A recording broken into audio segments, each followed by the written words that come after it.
Olá amigos, sejam bem-vindos a mais um vídeo do meu canal. Eu sou Lucas Knipe, vamos falar de futebol, vamos falar de Mohamed Kudus, porque esse jogador ganês, que há pouco tempo atrás estava jogando muito bem lá no Ajax, foi uma grande oportunidade de mercado que foi capitalizada pelo West Ham, No West Ham teve uma primeira temporada bem decente, na segunda, a verdade é que ninguém no West Ham se destacou muito, Foi realmente bem aquém daquilo que a gente gostaria de ver de uma equipe que prometia bastante, tanto o trabalho do Lopetegui e do Potter não vingaram. Vamos ver agora nessa temporada, mas fato é que para o time conseguir investir em peças que encaixem mais com o sistema do Potter, precisa vender jogadores primeiro. E o Mohamed Kudus é um dos nomes da lista, e 3 times estão interessados em sua contratação, é o que vamos falar hoje. Esses times são Newcastle, Tottenham e Chelsea, e alguns precisam fazer algumas movimentações como saídas de jogadores antes de contratar outros, mas a verdade é que ainda não é uma corrida definida, Tipo, o Tottenham parece um time muito interessado, o Newcastle observa, o Chelsea deseja, mas precisa vender jogadores antes. Parece que esse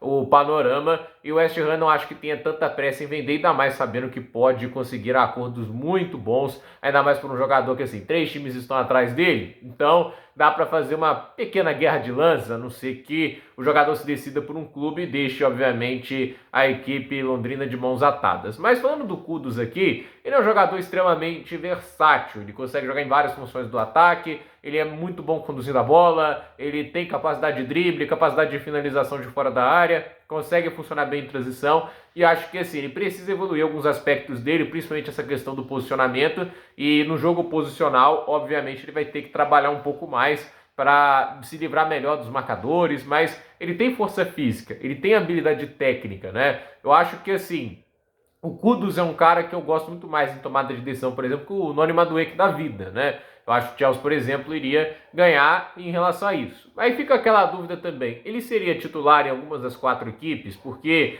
o Tottenham ainda tem o Heung-min, ainda tem o Solanke, Brandon Johnson e o Maddison no ataque, O Newcastle tem ali um trio de ataque muito bom, E, a meu ver, assim, ele poderia ter seu titular como meio atacante, O Chelsea está agora começando a testar uma formação, colocando o Palmer jogando um pouquinho mais para o lado. Isso me parece a preparação para ter talvez um 10 ali na figura de outro jogador que não seja o craque inglês, Nunca se sabe, mas para mim, assim, é uma notícia interessante ver o Maresca testando ele pelo lado, até porque demorou muito para acontecer isso. Então, assim, é meio difícil você ter uma leitura de onde ele teria mais espaço. Para mim, quem é o melhor técnico para trabalhar ele, Eu acho que o trabalho do Eddie Howe desenvolvendo atletas é muito bom, mas o Thomas Frank eu daria um crédito extra, Eu acho que o trabalho dele, tanto com jogadores como Tooney, Muembo, entre vários outros, cara, é surreal. O cara é um técnico muito diferenciado em extrair o melhor de seus atletas.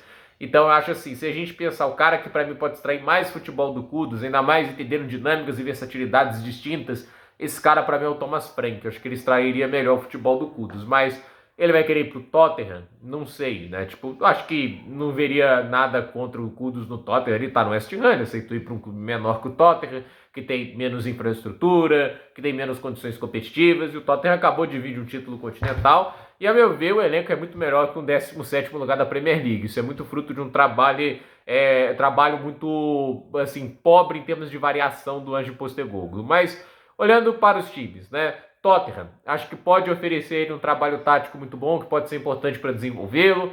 É uma base interessante, acredito que tem ali uma possibilidade dele se encaixar bem nessa equipe.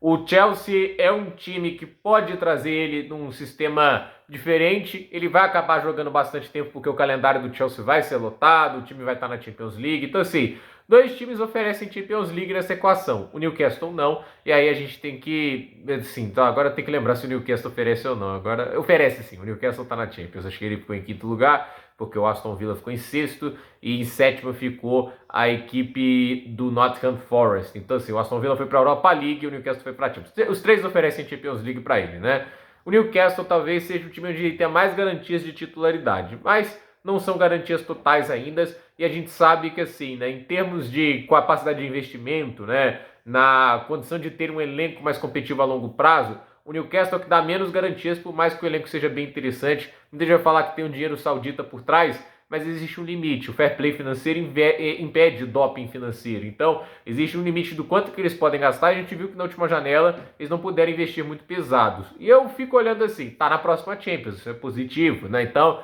financeiramente eles ganham uma margem, uma gordurinha extra, mas até que ponto, né? Será que eles vão poder gastar esses 60 milhões nele ou vão ter que vender alguém antes, né? Nunca se sabe o que vai acontecer. Então agora é ver para que lado essa negociação vai. Não vejo nada imediato ainda e vamos ver aí quais times vão se movimentar mais para essa negociação. Fato é que, assim, me parece que a gente vai ter aí uma batalha pelo jogador que é muito qualificado e que, se for utilizado corretamente, pode melhorar o ataque de cada uma dessas três equipes de certa maneira. Não acho que vai ser um impacto geracional, assim, o cara que muda a realidade dos times, assim, da água para o vinho, mas pode ser o diferencial necessário para os times conseguirem mais pontos no campeonato e, quem sabe, classificações mais tranquilas às próximas Champions, né? Potencializar jogadores ao redor, trazer características únicas, tudo isso é importante. Então, gente, por esse vídeo é isso. Dúvida nos comentários, deixe seu like, se inscreva no canal, compartilhe esse vídeo e até o próximo vídeo.